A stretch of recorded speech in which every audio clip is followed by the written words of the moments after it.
What's good, y'all? SpazzoReactz back with another vid. Today we're reacting to Look at Me, XXXTentacion, full documentary. Uh, oh yeah, this really is on YouTube.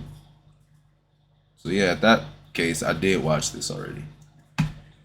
But before we get to the vid, y'all, bro, I'm not gonna lie, I'm pissed. It's like, bro, do you know like when you try to record music? That's for all people that record music, by the way. Do you know like when you try to record music, bro, you just cannot do it? Like whatever you say just does not sound right and it sounds like you're trying to force it, bro. Even though I got feelings that need to be expressed, I feel like I'm regurgitating the same shit I kept saying like from past tracks, bro. It just be pissing me off.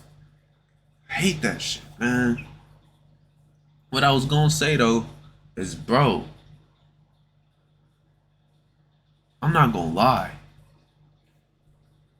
When I got my yearbook, I was looking through, bro.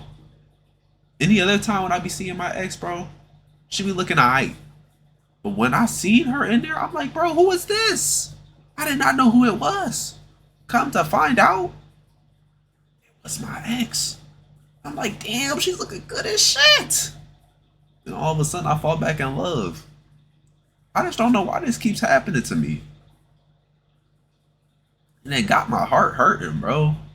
It got my heart hurting to the point where what's it called? Told my friend, which is my ex, but I told my friend, I'm like, bro, not gonna lie, I want to hit her up. Cause like, bro, the way we fell out, I mean, like, we fell out cause I was messing with another girl. But anywho, that's cause I didn't know we was together. I thought like I had to earn back her trust or love or some shit. I didn't know we instantly got back together. So I'm out here just doing my thug thizzle whole time. I was in a relationship that I didn't even know about. But bro, I was out here cussing at her and going crazy on some shit that I didn't even know I had. The issues that I now take care of with meds. Uh what's it called? But yeah, I didn't know I had all that, bro. And then I finally understand what's wrong with me, but by the time I understood, it was too late. I done what's it called? I done lost a whole person's existence. Not to like they're dead or something, but it's like I can no longer experience life with this person no more. Their whole family is just gone. Like the people that I remembered from them and whoever was connected to them, gone. Whatever she remembered from me and my family, gone. There's nothing going past that, sadly. That should be hurting me, bro. It's like, damn, what if I knew this at the time? Sadly, it's not happening. That shit hurts me, bro. Cause just to think, if I knew what I had back then, I could have got that shit treated, bro. But it took me so long to the point where I'm sitting here and I'm looking back on my past. I'm like, damn, bro, I had this person right by my side. But yet, with my problems, I drove them away. Shit crazy. And it's not even just that, but it's like I felt like so different from her, bro. I'm not gonna lie to y'all. I was jealous as shit. Bro, she was in a place where I could only imagine. She was in this whole like I think she was in the suburbs, out west type shit. Bro, she was in the whole where the white folks was at, bro. She had all the shoes and shit. Bro, her mom had her own business. And I ain't gonna lie, bro. It made me feel away. Cause like damn, like am I even the right match for you? Like I'm still in the hood and shit. My mom, she's, working her ass off to, feed her kids. I'm just sitting here like, damn, bro. And that shit hurt me. And I ain't gonna lie, I was taking my frustration out. Cause it's like, bro, even though like it could be worse, but it's like, damn. Like, am I even really the right person for you? Or do you need a nigga that's like up or some shit? Cause I ain't gonna lie to you. I ain't got it. That shit hurt me though. And then I had to see her today Even though when I saw her today, she didn't look that good. Like, she looked okay, but bro, in her senior photo, she looked fine as shit. I'm sitting here mad as hell. Damn. That shit hurt me, bro. I'm gonna be real with you. But anyway, let's get to the vid. I can't believe they actually allowed this on YouTube. That's crazy to me.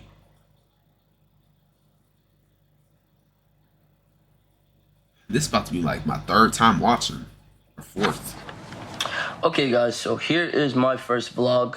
Today I am basically going to tell you guys about myself because I've never really let you in much, and I feel like that's the best thing to do right now to ideally strengthen the bond. So here's my room. Here's Stitch. This is my favorite Disney character ever. He's very relatable. Real, I tell you, bro. The people that feel like outsiders, they feel for Stitch.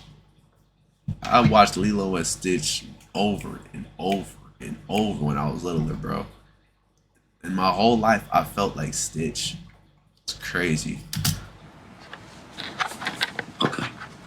So, today I am basically going to be telling you guys about myself. Currently, I'm in a huge state of paranoia, just due to my past and just the things and the people I've associated myself with previously.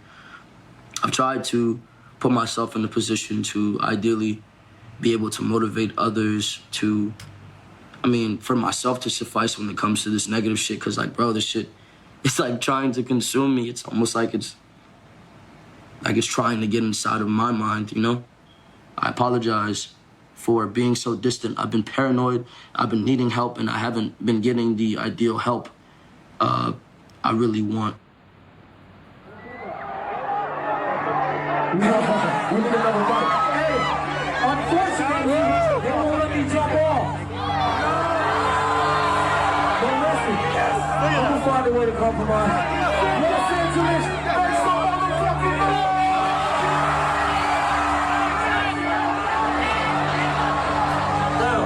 Jump off that shit so bad.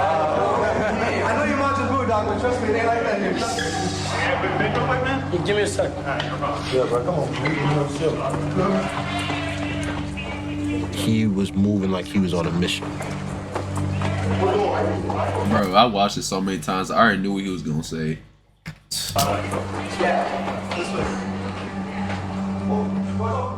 I remember being at these shows and watching how much he controlled the stage, watch how commanding his voice, actions were. Like, he was a natural leader. I'm gonna count down to 3. And when I say, y'all motherfuckers jump. 1, 2, 3. Ay, I like bitch who is your mess. Ay, can't keep my dick in my pants. Ay, my bitch don't love me no more. Ay, she kick me out, I like bro. I always felt like people use the term rapper to describe him mostly because he was black. But he was never a rapper. He could rap, but I don't think that means you're a rapper. Okay, she keep calling every single night. And I don't want to He was doing so many different things with rock and R&B and hip hop. And I'm like, yo, how did the kid that made this? Don't give up! Don't give up! Don't give up! Don't give up! He figured out a way to create X. And he found ways to get attention. See, bro, I'm telling you. Respect to X, but his mom was fine as shit. We just had to recognize this, bro. Like, we just can't just go through the whole documentary and not say none of this. Cleo. Just had to let you know. Factual. Attention to himself, and even though it was negative things, it worked. For him to do all the things that he's done. Bro, that's so real. Cause my mom don't even know what my music sound like, bro. I gave her a song with no swears, no cuss words, no nothing. That's the song I sent her. Bro, I'm telling you. Bro, if she ever was to hear the music, I'd just probably be like, well, damn. Cause I know a person, bro.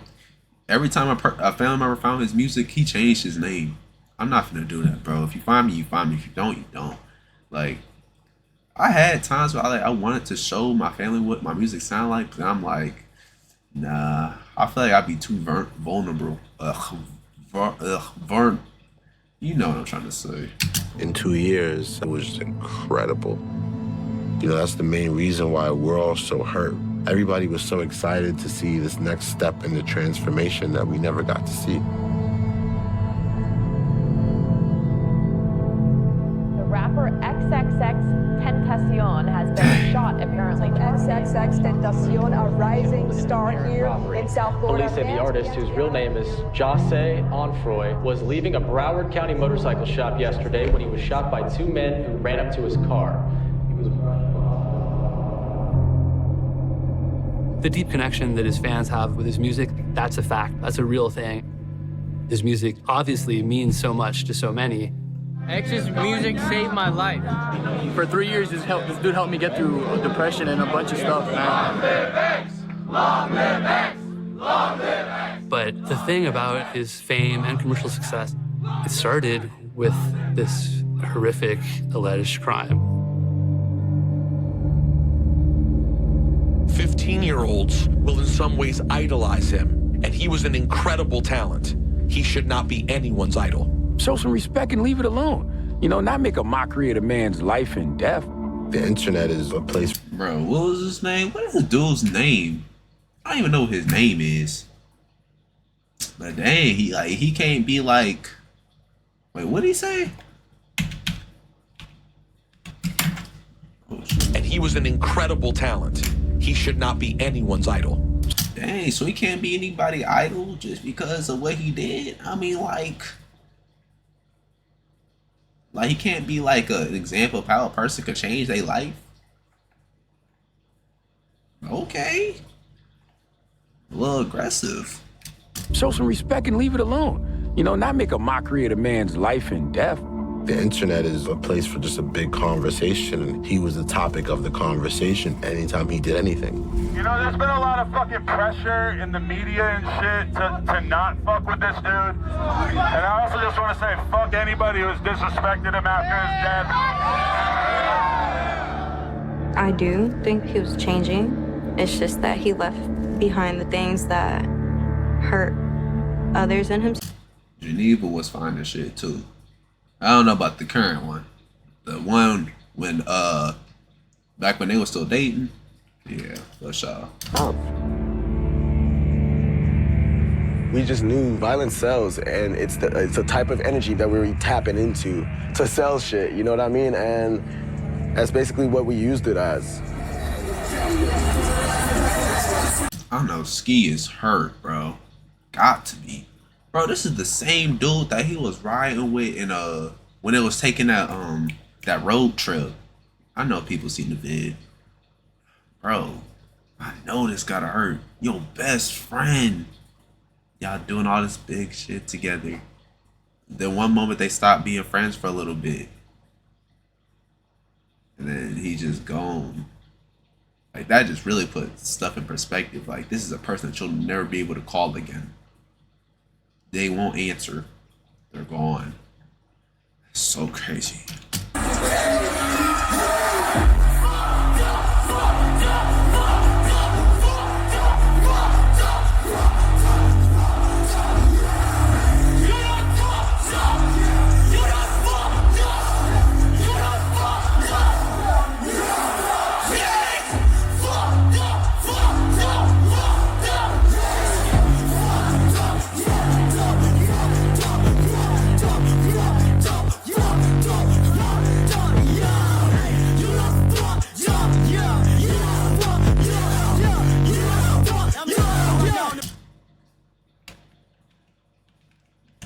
Have I seen that before?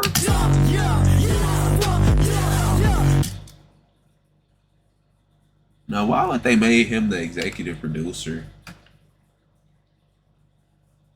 Come on. But maybe it don't matter because X was already going to enlightenment and he probably would have forgave Rob. So maybe it don't matter. But that is slimy. I feel like Empire is really slimy, bro. I finally found out what fair use is. Bro, all my stuff goes under fair use. All my reactions go under fair use. But Empire, they're so greedy to the point where they'll put it under copyright and they'll take every single coin they can get off that video, bro. Even though my stuff is under fair use, they'll still get that money. Crazy.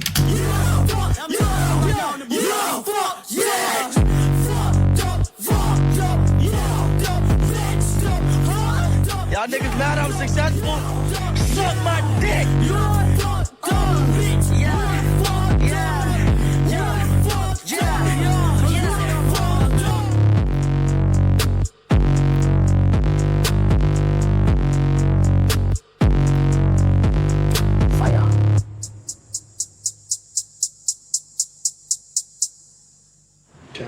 You ready? Yeah. You got me nice lighting, so I can look pretty.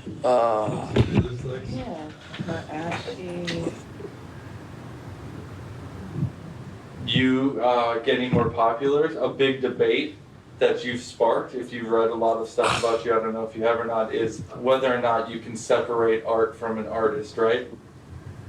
In my situation, they definitely should pay attention to what I am as a person rather than a character. But it is hard to mend these two things together if everything that I portray as an artist is purely art. So it's hard to tell if, as a person, that anything that is controversial or spoken on about me is remotely even true. You never know who you're fucking with unless you fully dwell into them as a person. So I definitely think it is very, very important to understand who you are fucking with and who you're listening to. Yes, I do.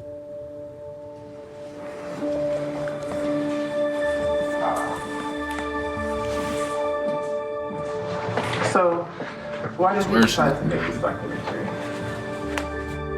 I decided to make this documentary because I felt like my son's story needed to be told.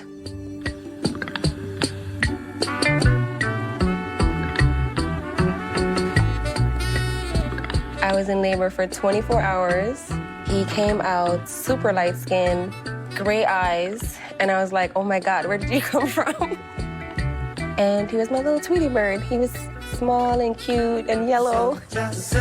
He was just a calm, beautiful baby. Very serious kid.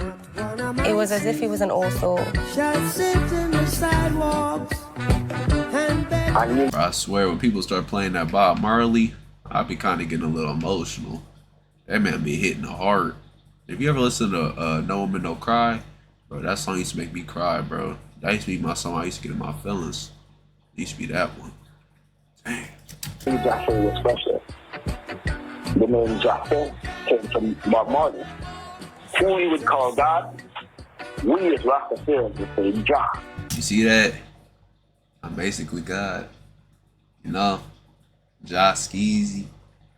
Half my name. Elijah. Jah, you know? I'm just saying. Not to toot my own horn, but toot. Let's get back to the documentary. So, Jah is God, and Sheh is said. God said, from the mouth of God. And I name him Jah.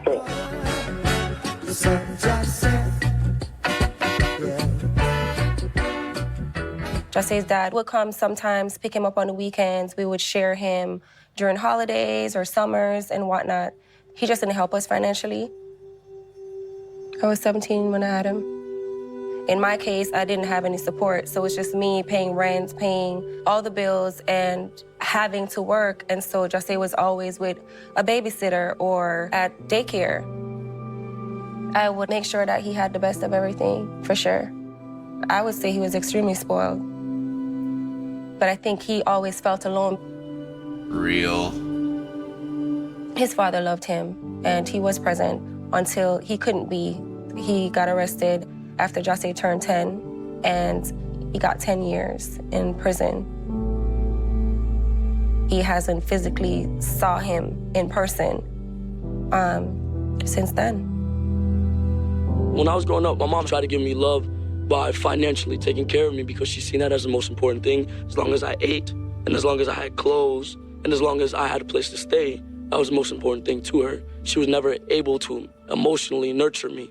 So that left some sort of self-hate for myself because I felt like I wasn't enough, you know, for a certain amount of time. There was like a shift in his behavior, a shift in his personality. At the age of 10, he just started wilding out. He would like act up in school, you know, class disruption, fights a lot. I stayed on him 24/7 and we would bump heads and we did not get along. When he was 13, we got him evaluated and they told me that he was bipolar. They wanted me to put him on medication and I refused because where I'm from, we don't label kids. And I don't really believe in, you know, dosing kids up with drugs or anything like that. I would prefer I don't know. I don't know what I would be doing if I wasn't taking meds. I don't really know if it's even helping or not, bro. I still be tweaking, so who knows? Going through counseling and trying to get to the root of the problem, and we did that. It just got really, really bad. He was able to get kicked out of every school in our district, which is why he ended up living with my mom.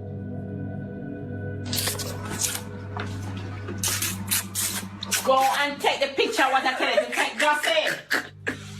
You pay so much, man. My mom, she lives like right across the street from the hood. And he just made his way over there. And he enjoyed it. He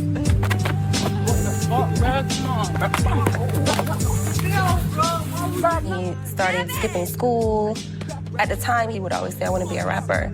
And so as an incentive, I offered to, you don't have to get straight A's. Just stay in school, don't get in any problems, and I would have him go to the studio on the weekends. He's showing signs of corruption. It went from something to nothing. Put his hands on his mother, and now he's fucking his cousin. Now she's having. I remember him making his like first song at like 14, and we were like, yo, like we didn't expect that at all. It was like almost like he was telling a whole story. That was like the first time we heard him like curse too. It was very inappropriate, but I was like, all right, you got something. All my life, I dream these things. Seems surreal that I see these things until I D-I-E. All you niggas just P-I-E. Nah, nigga can't sleep on me. I kept up my end of the bargain until it didn't work anymore. He was caught up in a few home invasions. He was caught selling drugs. He was caught with a gun. He had all types of charges.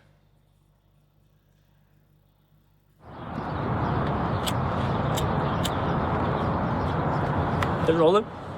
Yeah, I'm just gonna roll. All right. Hi, my name is XXX. My name is Ski Mask, the Slump. God, I have a skinny dick. I don't know what you're talking about. That's so real, bro. I have no, what they call that, girth? I ain't got none of that. Bro. Yeah, I really don't. Although my stuff slants, there's no girth. Like, bro, it's probably like, bro, it's...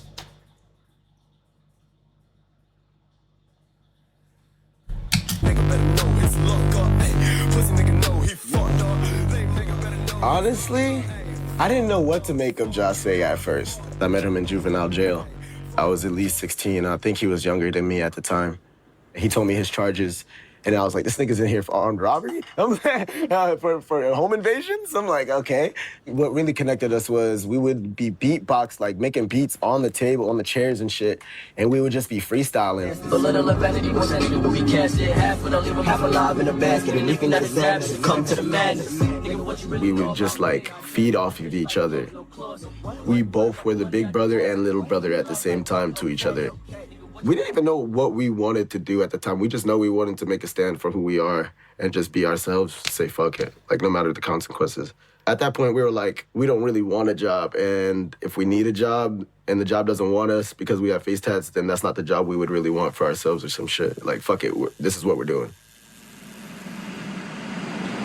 Real piece of shit. Dirty piece of shit. Back then, we were stealing shit. Well, I was. I was stealing cough syrup and selling it We was just having a lot of drugs, really, back then. And we found a lot of ways to make money, but because our parents wasn't helping us with nothing, really, because they just thought we were fucking horrible kids at the time. I remember Cleo's mom picking me and Jahseh up one day, and this is the first time I meet the lady. And she says, "Why are you hanging out with him? He's a bad kid." This is what she tells me. He's a bad kid. Why are you chilling with this boy? I feel like a lot of times Jahseh did feel like even his family didn't really like him at that point.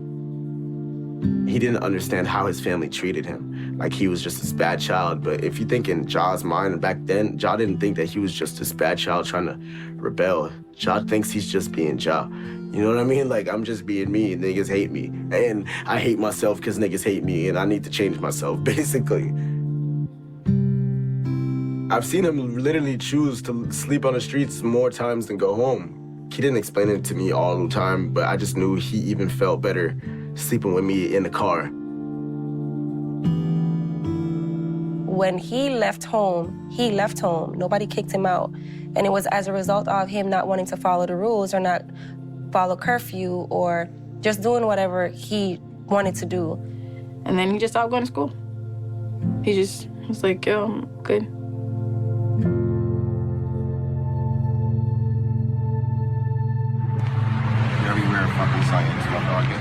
I don't even know why we wanted a group at the time, but I was like, nah, we gotta make a group of some kind. And I was like, very rare.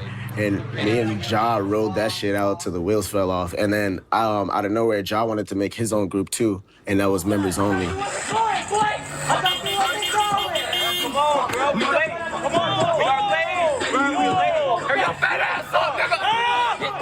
Jah used to always be like, I'm about to start this shit called Members Only, bro. There was really no, like, planned creation. It was kind of just like a manifestation type of thing for him, you know?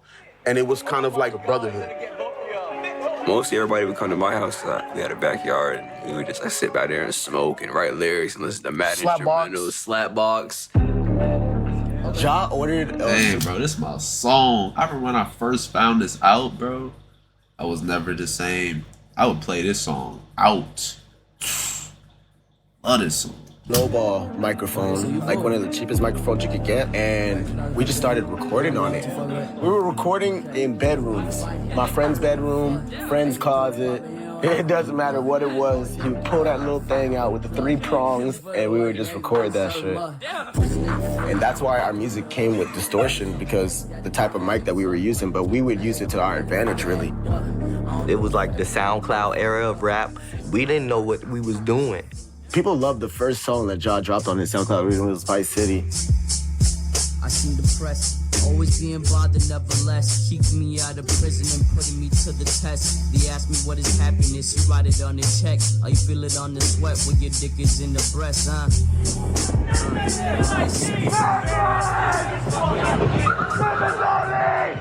Members only in this bitch! What really had us notice, what really like rang bells where we're from, was the shows. Members only in this bitch! Members only in this bitch! I'll also be playing this song out. Crazy.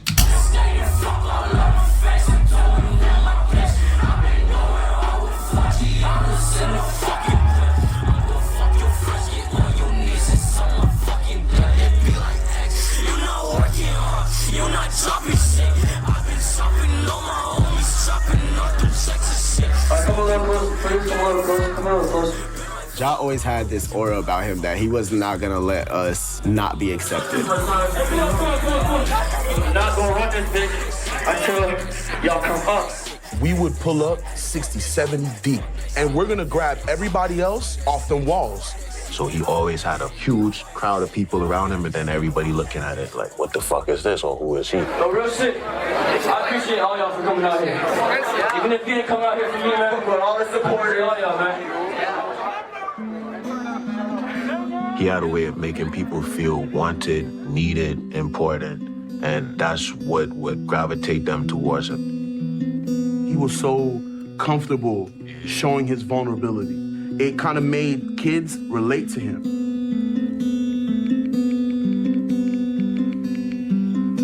They reach out to him and say, bro, you saved my life. can't seem to find someone's shoulder. Real. Who will I rely on when it's over? The more I got into that creative process and really being imaginative and really thoroughly like studying the dictionary and thesaurus, and I really started liking making music. And then I started using it to kind of cope and as an antidepressant. I found a new comfortability within myself when I recorded music.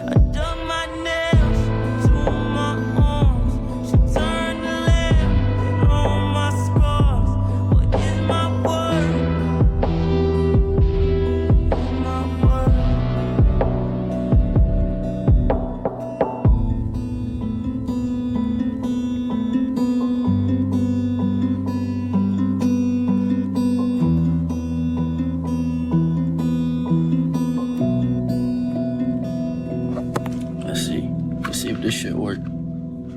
I think this connection bad. Alright, it's working, I guess. Hi, you guys. Let's wait till we get more people. Damn, bro, it's already 100. Jesus Christ. Already 200. Jesus Christ. Alright, I fuck with y'all. Y'all out here going hard. I left my DMs open. That's what nobody realizes. My DMs are open so people can talk to me because I really like to talk to my fans. I don't like to just be an ignorant asshole and act like nobody's there, you know? That's why, like, when I get depressed, I realize that I have you guys, and it motivates me to be a different person. It motivates me to not be so fucking down, you know? Like, look at this. We've had over 1,000 people in here, and like I'm just one person, you know. So to have that many people supporting me, you not know how awesome that feels. That's fucking awesome.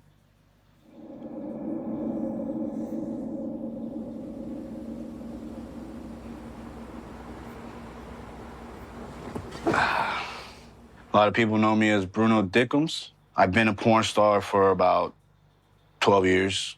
I created my own website. You gotta show us some skin, baby. Skin to win. We shot reality-type porn. I followed around artists in the underground scene.